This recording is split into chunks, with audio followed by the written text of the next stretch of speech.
Hello, this is Dolores Gill, and we are going to talk about inspiring leadership. In Simon Sinek's How Great Leaders Inspire Action, he talks about the golden circle. And the golden circle is really focused on the why. It's about what makes people do what they do. Because most people in Simon Sinek's conversations and TED Talk presentation is that everybody knows what they're doing. Everybody knows how they're supposed to do something, but not a lot of people know why they're doing it. He shows in his second slide how the percentages begin to drop in companies where the majority know the what, a smaller majority know the how, and then a very small minority know the why. And the reason being is that most leaders do not explain to their teams why they're doing something. Either they themselves do not know it, or they're not quite clear as to what is really the main purpose of what they're doing. And there are very few people that really understand in large companies why they're doing it. And I've certainly observed it working at Microsoft and T-Mobile that they forget to tell a lot of the employees what is really going on. And I think as Simon talks, the ability to motivate people means you have to believe in why you're doing what you're doing. And if you cannot motivate people into the why, then there's no ability for them to be innovation. And he goes on to talk about the diffusion of innovation. And for me, as a product manager, what he's really talking about is the early innovators, the early adopters, people who actually buy products because they want to be the innovators. They want to be the early users of the product because they actually understand why something is happening. And they're curious. They also want to be the early ones to do it. And as he goes on to talk through his presentation about the middle early majority and the late majority is where when you begin to sell to that level of an audience is when you are very successful, when you are selling, millions of widgets as opposed to 100,000 widgets, and it begins to make a difference. And what happens is a lot of times the fragments of the why end up all over in the company. And teams who are chartered to develop and originate new products, new ideas, new services are told to develop new products, but not really the why to develop new products. What's the purpose of developing these new products? And so a lot of times companies will come up. I have my bosses say, let's develop this product. But there isn't a clear why. Why are we doing something versus what somebody else in the marketplace might be doing? Are we reacting to the competitive landscape? You know, and do we forget to keep people in the loop? Is there discomfort with sharing the truth? Because politics always prevent companies from telling their employees the truth. Somehow, many leaders believe that by not telling the truth, they're actually saving the employees from themselves and that they will do better work if they only know so much. But the reality is, most employees are smart. They know what is going on, they pick up on things, and they would rather be told up front why they're developing something. So for me, I believe that despite being the diffusion of innovation, being first to market with a product, a true inspiring leader may not always have the hottest products in the market, but a true inspiring leader creates a company that makes it safe for the teams to speak up, for leaders and employees all alike to share feedback and to be listened to.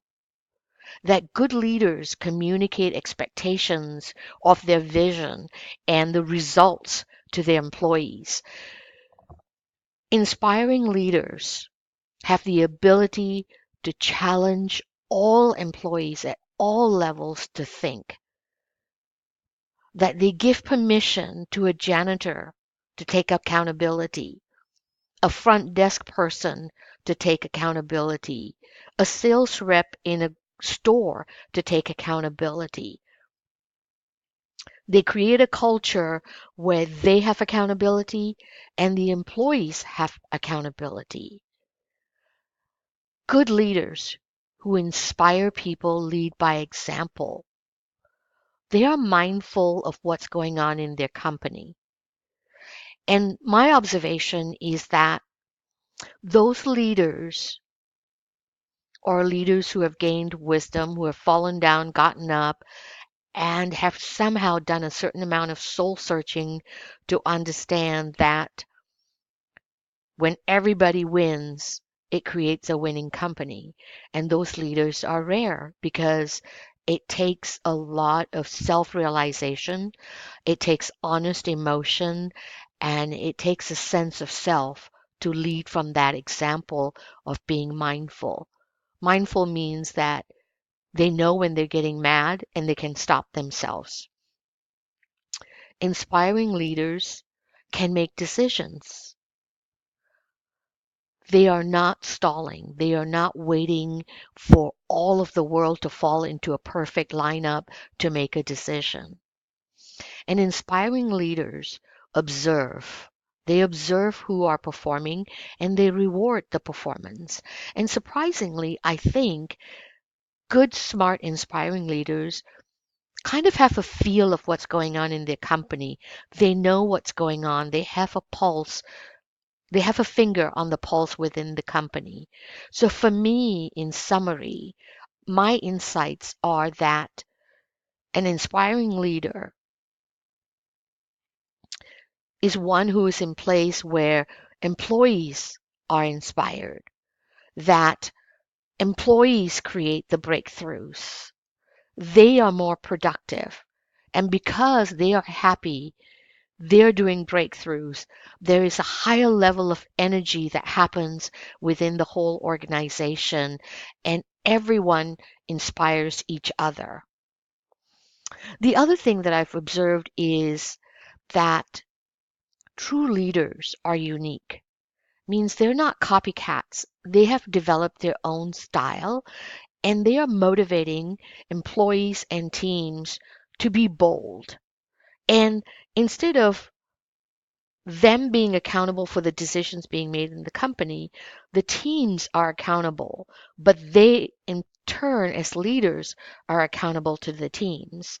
And so by empowering people to think, succeed, and fail, rather than having a hierarchy structure where people are told what to do, not why to do something, then you don't have inspired employees. Um, in the Harvard Business Review, they said there's one trait that many survey respondents talked about as a great leader, and that is a leader who is centered. I believe this is closer to transformational leadership, that a state of mindfulness, calmness, wisdom allows an inspiring leader to remain calm under stress. They're able to empathize with their leaders and their employees. They listen and they're always present. When you are in a room with them, you truly feel that they are there with you. They haven't run off to another location. They're not thinking of the next great idea. They are right there with you listening.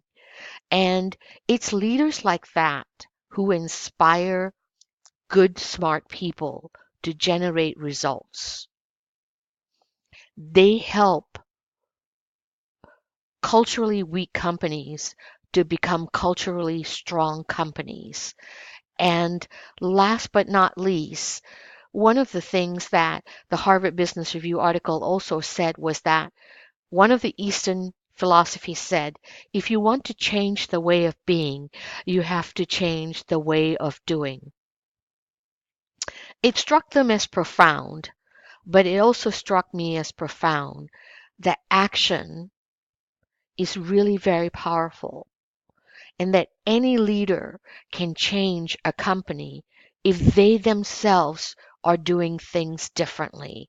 If they show up and do the same old but expect employees to be innovative, sooner or later, employees will stop innovating because they'll realize that the leader is still doing things the same way. But if a leader is willing to change and the employees are willing to change, then that's a winning combination and it becomes a continuous loop because that multiplies the energy. And at the end of the day, it's all about the energy and the synergy between people, employees, and their leaders that creates innovation. Because while imagination and creativity may be a singular form, but a truly innovative company is built on the we, on the unity of a whole lot of people.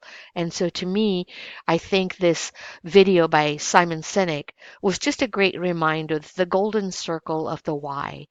At the end of the day, all smart people need to know why they're doing something. And that is my reflection on this video. Thank you.